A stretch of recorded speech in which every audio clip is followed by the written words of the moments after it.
오늘 말씀은 배우고 살아간다는 것 제목을 가지고 오늘 말씀을 나누겠습니다. 살아간다는 것은 그냥 산다라는 의미보다는 잘 살아간다라는 의미일 것입니다. 그래서 배우면서 살아가는 거죠. 근데 우리가 잘 살아가는 것을 거부한 듯한 느낌을 갖는 사람도 있고 또 잘 살아가려고 하지만 잘 살아가는 방법을 알지 못해서 우왕좌왕하는 사람들도 있습니다. 잘 살아간다는 것은 우리가 구원을 받고 평강을 누리면서 그리고 인생의 목적을 따라 살아가는 것이죠. 그런데 잘 살아가기 위해서는 우리가 근본을 꼭 알아야 할 한 가지가 있는데 하나님은 살아 계신다는 거죠.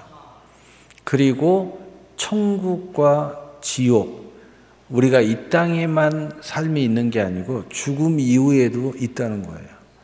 이것만 알아도 내가 잘 살아야 되겠다. 어떻게 살아야 되겠다. 이런 생각이 든다는 거죠. 그러기 위해서는 우리가 잘 배워야 됩니다. 왜냐하면 인간은 태어날 때부터 배움의 존재예요. 인간이 부모의 눈을 처음에는 못 마주쳐요. 소리에 반응을 합니다. 그런데 눈을 마주치면서부터 애가 급성장을 하기 시작합니다. 눈을 마주치는 목적이 뭐냐? 빨아들이는 거예요. 배움이에요. 모든 동물들은 전투 본능, 싸우려고 눈을 마주치지만 오직 인간만이 배우려고 눈을 마주칩니다. 그래서 배우고 살아간다는 것, 이 의미만 우리가 잘 알아도 우리 인생이 참으로 의미가 있고 가치가 있고 또 영광이 있게 될 거다 하는 겁니다. 배우며 살아간다는 의미를 먼저 간단하게 생각하면서 오늘 말씀을 이어보려고 합니다. 알고도 모르면서 우리는 누구나 다 배우면서 그 토대 위에 자기의 인생을 살아가도록 되어 있다는 것을 우리는 잘 알고 또 하나님도 끊임없이 말해주고 있다는 것을 깨달아야 됩니다. 나는 배우기 싫어. 그래도 배우고 있어요. 알고도 모르고, 그러므로 모르고도 알면서도 우리는 배우며 살아가고 있다는 것을 먼저 분명히 해야 할 필요가 있다는 것입니다. 인간은 내가 구체적으로 학원을 다니고 학교를 다니고 공부를 하고 전혀 안 해도 배우고 있다는 거예요. 뭔가 보고 있고 느끼고 있고 놀고 있는 때도 다 배우고 있어요. 그래서 성경은 말합니다. 사람을 만나도 잘 만나라, 놀아도 잘 놀아라, 친구를 사귀어도 잘 사귀어라 등등. 왜냐? 모든 게 배움이라는 거예요. 모든 게 배우고 있어요. 드라마를 봐도 배우고 있고 영화를 봐도 배우고 있고 그리고 혼자 상상의 나래를 피고 있는 것도 배움이고 모든 게 배우고 있다는 이거 하나만 알아도 내가 아무나 만나면 안 되겠구나. 아무 영상이나 보면 안 되겠구나. 아무 유튜브나 막 보면 안 되겠구나. 아무 학원이나 다니면 안 되겠구나. 이런 게 완전히 달라집니다.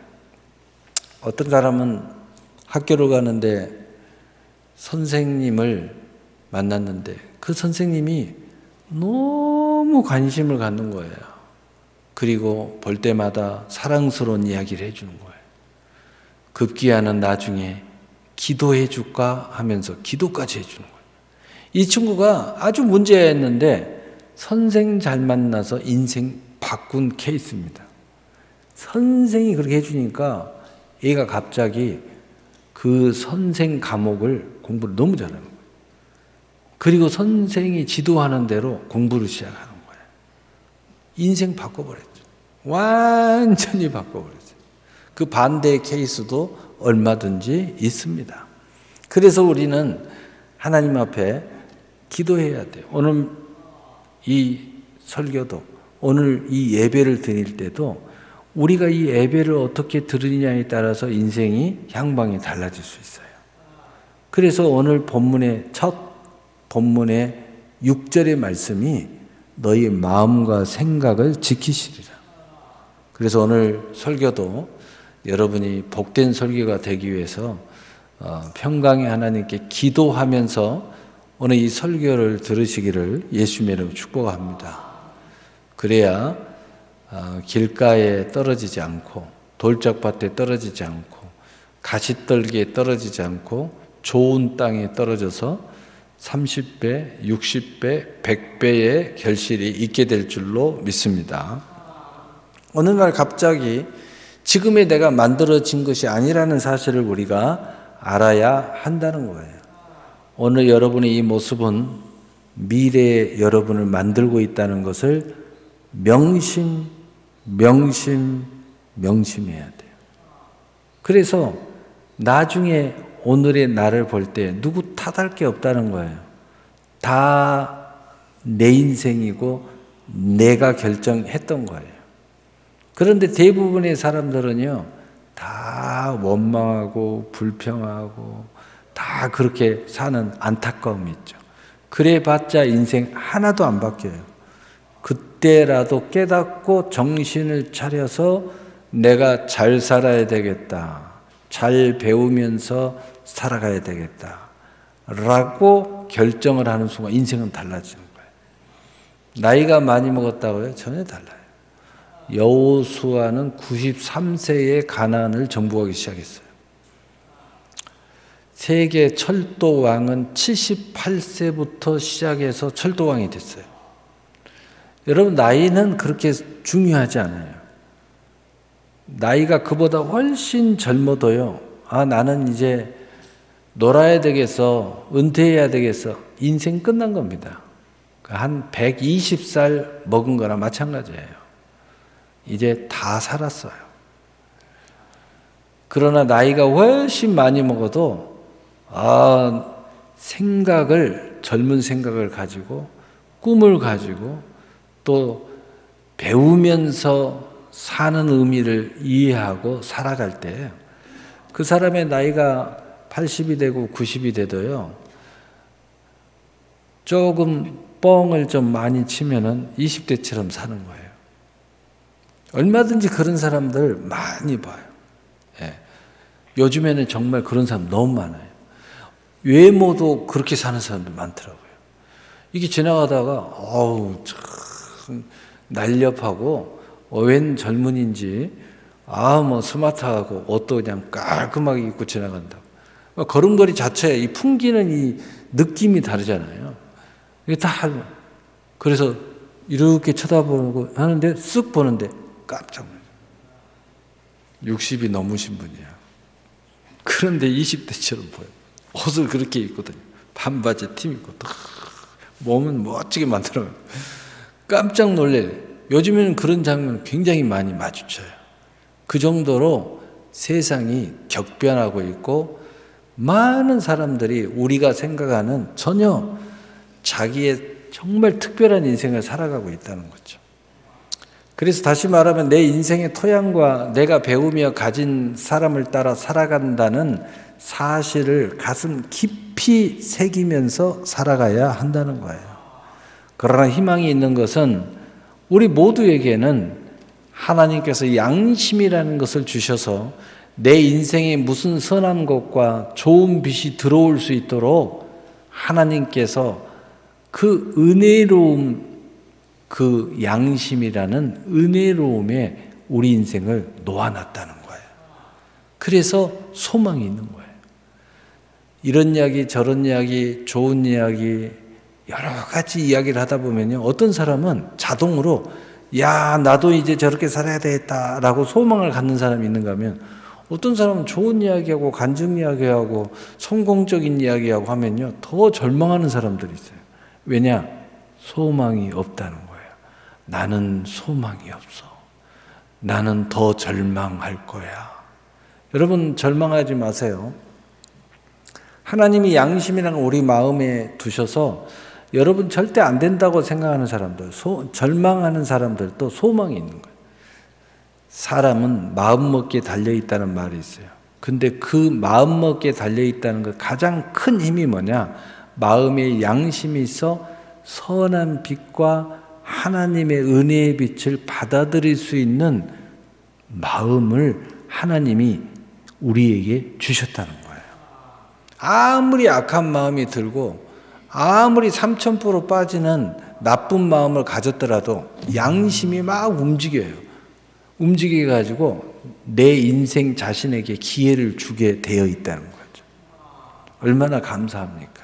그러므로 양심을 저버리는 사람은 소망 없는 인생으로 살다가 영원한 어둠으로 나갈 수밖에 없는 것입니다. 그래서 양심을 버리지 마라. 아무리 화가 나도 양심 버리지 마세요. 아무리 절망스러워도 양심을 따라 살아가야 돼요. 양심이 나를 자꾸 일깨워 주는 거예요.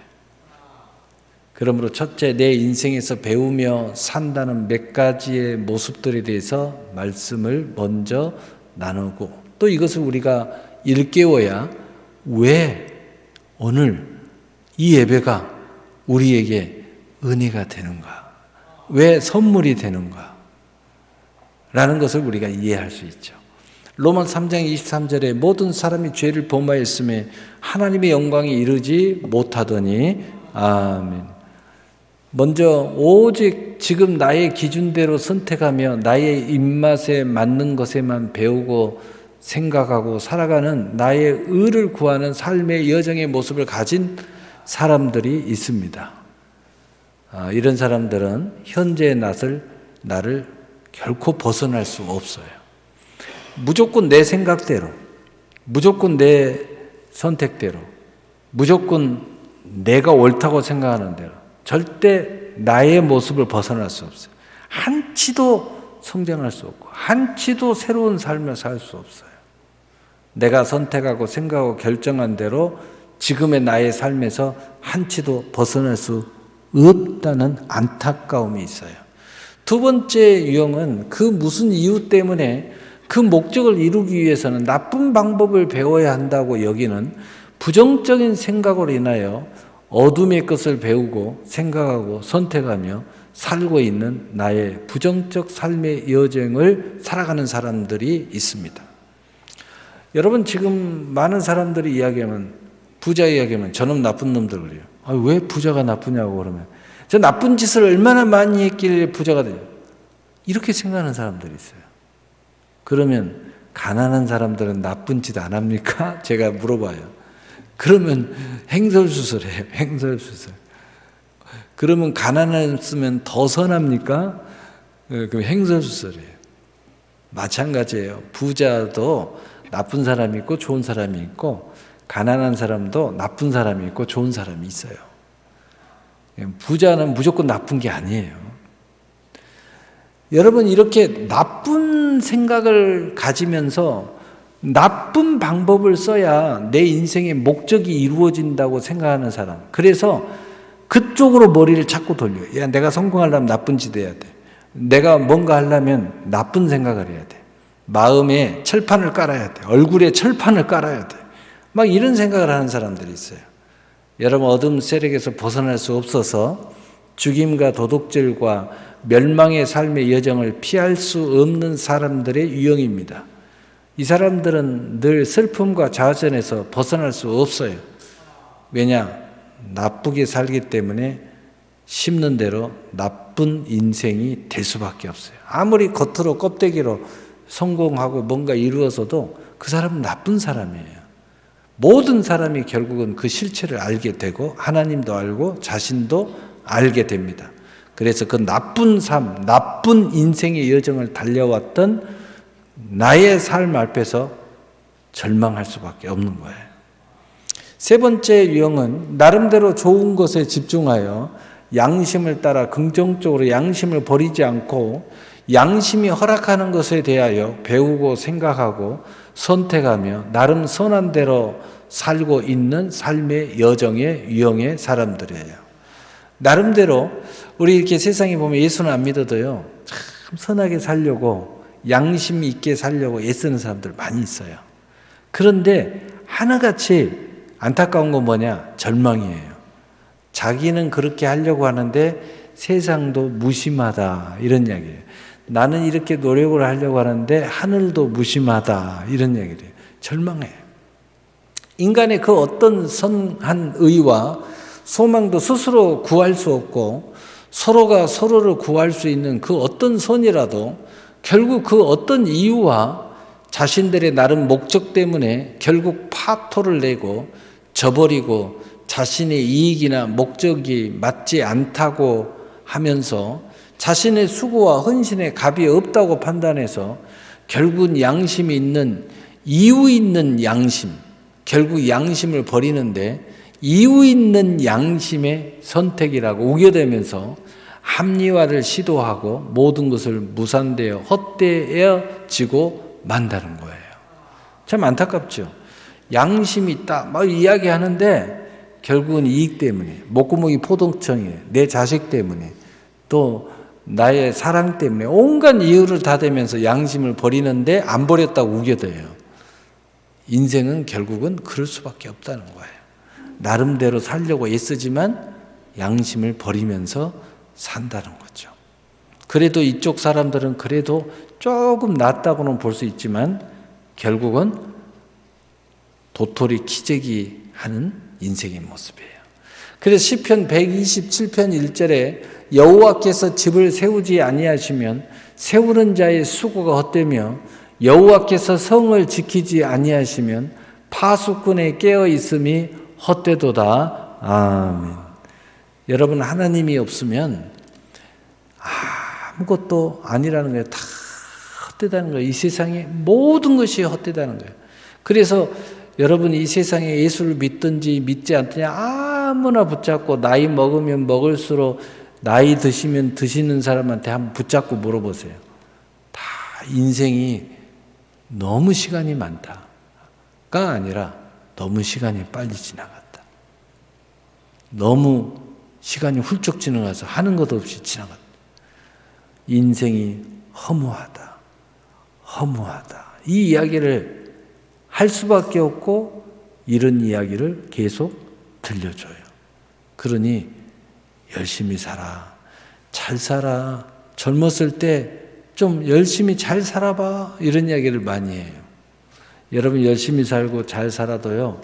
인간의 근본은 하나님으로부터 나왔기 때문에 바로 그걸 이해하는 순간 인생이 바뀌지 하나님의 존재를 이해하지 못하면 인생들끼리 인생의 혼자만 아무리 노력하고 노력해도 그냥 그 자리에 와 있는 거예요.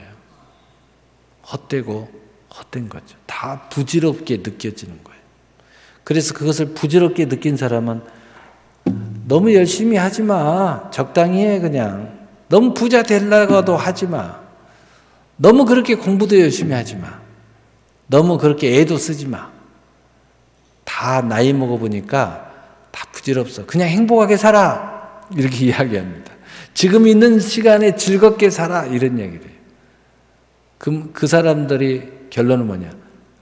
결국은 나처럼 헛되질 거야. 그러니까 좀 힘 있을 때 행복하게 살아.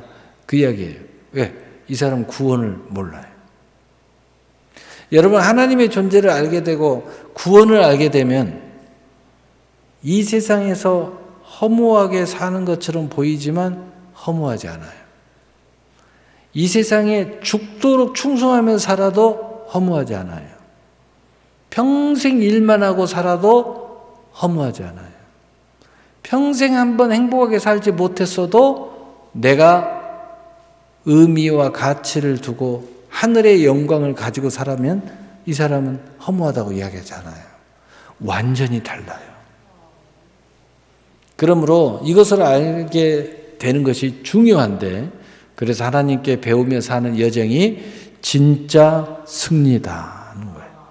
그래서 우리가 예배를 드려도 말씀에 집중하려고 쓰는 거예요. 여러분 예배를 여기 있는 목사를 위해서 드리는 것도 아니고 어느 부모가 예수 믿으니까 부모한테 잘 보이려고 드리는 것도 아니고 또 사람 관계 잘하려고 내가 성도들하고 좀 관계를 해봐야 되겠다. 여기서 뭐 비즈니스 할 게 또 있나?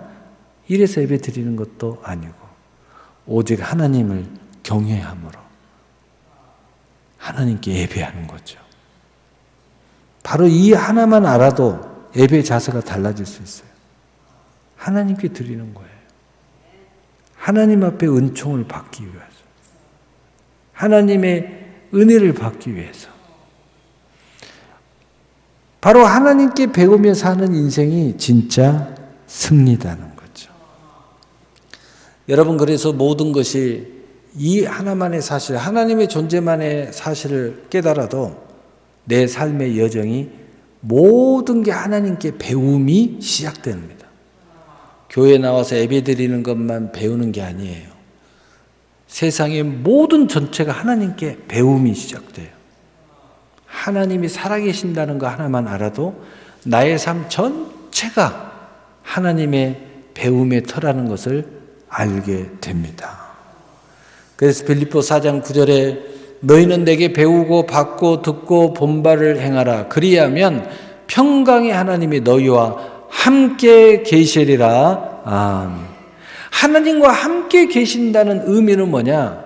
내가 교회에서만 나는 하나님이 함께 계셔요 라고 생각하는 사람들은 교회에 있을 때 하나님께 배운다는 사실이죠. 근데 나는 가정에서도 하나님과 함께 있어요 이라고 생각하는 사람들은 가정에서도 하나님께 배우고 있다는 증거예요. 나의 하나님은 365일 24시간 나와 함께 계셔요. 항상 내가 나쁜 생각을 하든 좋은 생각을 하든 하나님 나를 불꽃 같은 눈동자로 나를 지키고 보호하고 동행하고 있어요. 이거 아는 사람들은요 360일 24시간 하나님께 배우고 있어요.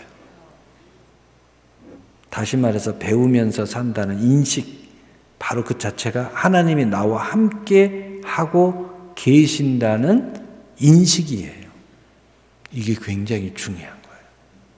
그러므로 하나님께 배우고 받고 듣고 본대로 행하며 살아가면 평강의 하나님이 항상 동행하면서 모든 일과 모든 생각과 모든 말에 하나님의 기름 부음 속에서 보호와 수많은 은혜의 선물들과 애언들이 이루어지는 그의 힘의 유력들을 체험하게 될 것입니다.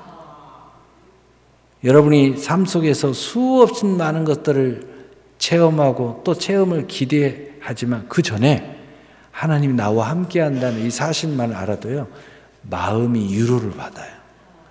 마음이 벌써 평화로워지는 거죠. 평화로워지는 거예요. 여러분, 그래서 고린도후서 8장 7절에 오직 너희는 믿음과 말과 지식과 모든 간절함과 우리를 사랑하는 모든 일에 풍성한 것 같이 이 은혜에도 풍성하게 할지니라. 아멘. 하나님과 배운다, 하나님과 함께 한다는 이것을 인식하고 말하고 생각하고 행동할 때 하나님의 은혜가 풍성해진다는 거예요. 얼마나 놀라운 일입니까? 여러분, 한 연인이 어떤 분이요 저하고 앉아서 차를 마시는데 계속 희죽희죽 웃어요. 아니, 뭐 즐거운 일이 있으세요? 즐거운 일이 있어요. 아, 목사님, 사실 목사님하고 상담하려고 왔는데 계속 우리 딸을 생각하니까 너무 기분이 좋아요. 그래요. 왜요? 그러니까 이 딸이 영국의 친구를 만나려고 영국을 가려고 요즘에 알바를 한다네요. 아니, 왜 저렇게 애가 알바를 열심히 하고 막 이리저리 저리저리 돈을 모으는 줄. 근데 몰랐는데요. 아빠, 나 영국에 친구가 있는데 영국에 한번 갔다 와야 되겠어. 그러려고 나 알바하고 있는 거야. 어린아이줄만 알았는데 이제 벌써 컸구나 하면서 그 모습을 생각하니까 계속 기분이 희죽희죽 한다는 거예요. 제가 그걸 보고 내가 느꼈어요. 좋으신 하나님을 묵상하면 저렇게 마음이 행복하겠구나. 하나님의 이 기쁜 교제와 동행을 늘 묵상하면 우리가 불행해질 수가 없겠구나. 할렐루야. 두 번째로 이를 위하여 옛사람을 부인하고 새 사람을 따라 살아가야 하나님께 배우며 사는 여정이 사실과 진실과 진리로 임하여서 우리의 모든 말과 삶에 있어서 승리의 영광이 임하게 될 것입니다. 그래서 우리가 하나님과 동행하면서 조금 우리가 스스로 노력해야 된다는 것, 예수님도 그 말씀을 하셨지만 우리 옛사람을 자꾸 부인하면서 주님을 자꾸 쫓아가야 우리가 하나님과 행복한 동행이 있다는 거예요. 배움이 막 30배가 되기도 하고 60배가 되기도 하고 100배가 되기도 한다는 거예요. 그러니까 옛사람을 자꾸 떨쳐버리고 하나님의 축복의 사람을 자꾸 따라가려고 노력해야 된다는 거죠. 이게 믿음이라는 거예요. 그리고 애씀이라는 거죠. 수고한다는 거예요. 그래서 기쁨으로 수고하는 거. 이게 우리에게 조금만 있어도 이게 30배가 되고 이게 60배가 되고 우리가 100배가 되는 거예요. 여러분 똑같이 일을 해도 조금 노력하는 사람들이 있어요. 똑같이 인생을 살아도 조금 남보다 앞서는 사람들이 있어요. 그거 안 해도 되고 또 해도 되고 할 것 같은데 이분들은 항상 조금 더 노력해요. 조금 더 땀을 흘려요. 조금 더 집중해요. 조금 더 말을 한마디 더 해요. 그런데요, 이 차이가 어마어마해요. 이 차이가 엄청나게 나요. 오늘 예배 드릴 때도 조금 더 노력해요. 조금 더 집중하려고 노력해요. 이게 은혜가 완전히 달라지는 거예요.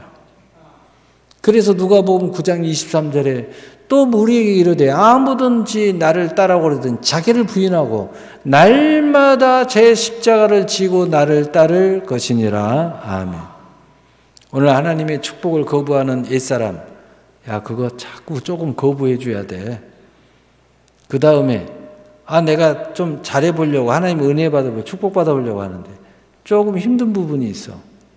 그거 십자가 져줘야 돼. 그 대가 무서워하지 말아야 돼. 공짜가 어디 있어? 이런 마음으로 대가를 지불할 줄 아는. 이렇게 되면 우리가 예수님의 축복의 삶을 잘 따라갈 수 있다는 거예요.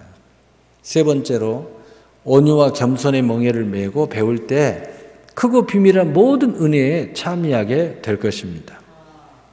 어떤 사람들 이야기하면요, 똑같이 드라마를 보고 했는데도요, 회칼 들고 회치는 사람들이 있어요. 그 말은 무슨 말이냐면, 그냥 받아들이지 않고 자꾸 어떻네, 저쩌네 평가를 하면서 이렇게 하는 사람들이 있어요. 여러분, 그거 참 행복하게 드라마 못 봐요. 옆에 사람 너무 짜증나게 하는 거고요. 자신도 마찬가지예요. 여러분, 배움이라는 건 뭐냐면 그림 하나를 우리가 감상을 딱 해도 내 입장에서 그림 보면 안 돼요. 그 그림을 그리는 사람 입장에서 그 그림을 이해하려고 할 때 그 그림의 신비한 선물이 내게 들어오는 거예요. 그리고 그림을 볼 때 행복해져요. 음악을 들을 때도 마찬가지예요.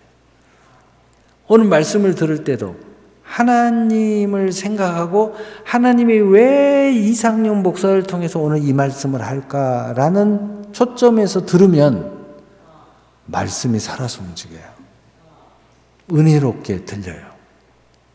그런데 내 입장에서 이렇게 해서 터치가 안 좋구만, 음악이 거칠어, 오늘 목사님이 잠을 잘 못 자고 설교한 것 같아, 이렇게 들으잖아요. 그러면 하나님의 은혜가 충만하지 않아요.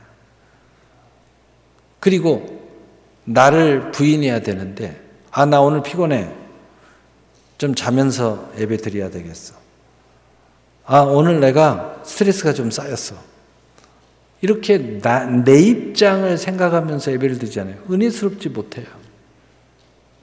철저하게 부인하고 제 십자가를 지고 오늘 하나님의 은혜의 말씀에 접근해 가야 됩니다.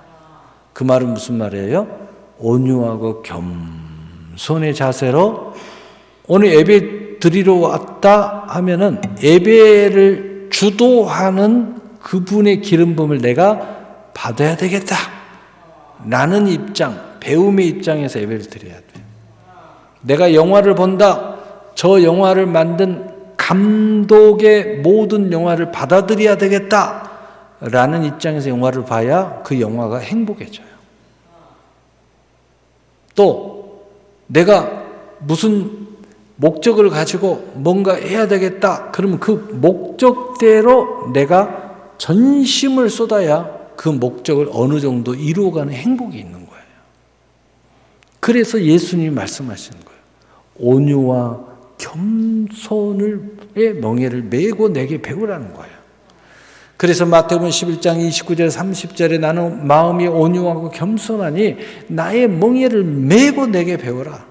그리하면 너희 마음이 쉼을 얻으리니 이는 내 멍에는 쉽고 내 짐은 가벼움이라 하시니라. 아멘.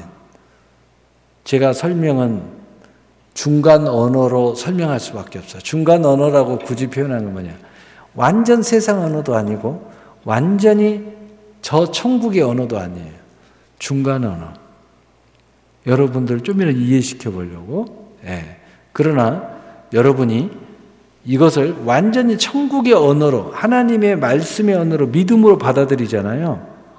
그러면은 쉽고 가벼움의 체험이 일어나요.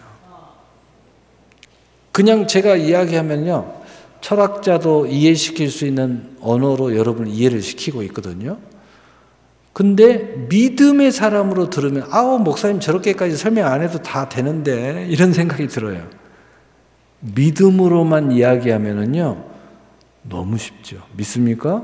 아멘. 지나가면 돼요. 아멘. 그리고 혼자 믿음으로 받아들이는 사람, 아 이게 하나님 말씀이야. 뭐 여러 가지로 그냥 아멘 하고 쑥 받아먹어요. 그러면은 무슨 뭐 영화 이야기 이런 이야기 할 필요가 없죠. 근데 중간 언어를 사용하는 것은 그렇지 못한 사람들이 이걸 징검다리라도 딛고 이 하나님의 천국의 언어 쪽으로 옮겨오기를 기대하는 거죠. 그래서 그렇구나. 여러분 하나님의 이 말씀을 그대로 이렇게 온유와 겸손으로 받아들이면은요 쉽고 가벼운 이 비밀, 쉽고 가벼운 멍에의 비밀을 체험하기 시작하는 거예요. 그렇구나. 믿음이 더 쉽구나. 사랑이 더 쉽구나.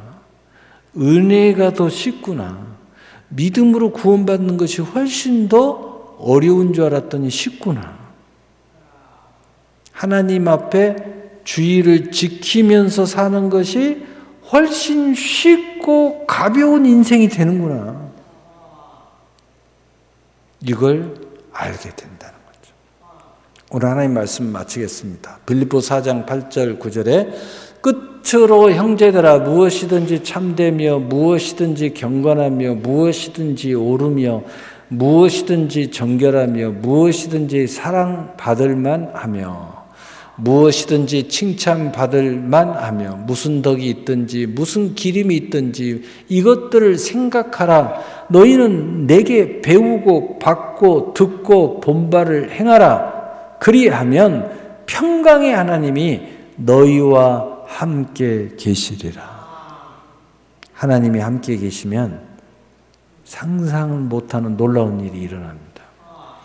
이적, 기적, 표적 할 수 없는 거 할 수 있게 되고 저런 어마어마한 능력과 권세 있는 사람들이 나와 함께 안 할 것 같은데 나와 함께 하고 백마탄 왕자가 나에게 달려올 것 같지 않은데 그런 사람이 나에게 달려오고 상상도 못한 일이 벌어져요. 그 이유는 뭐냐? 하나님이 나와 함께 하기 때문에. 요셉과 같은 사람이 애굽의 총리가 되고 하나님이 나와 함께하면 그런 일이 벌어져요. 본바 배운 대로 살면 그렇게 된다는 거예요.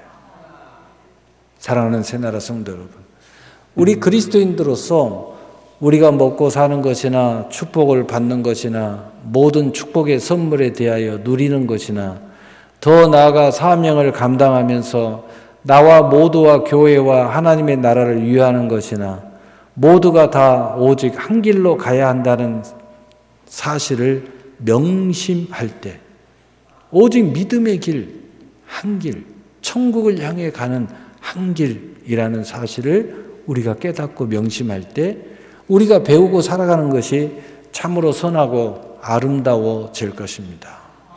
그래서 히브리서 9장 27절에 한 번 죽는 것은 사람에게 정해진 것이요 그 후에는 심판이 있으리니 아멘.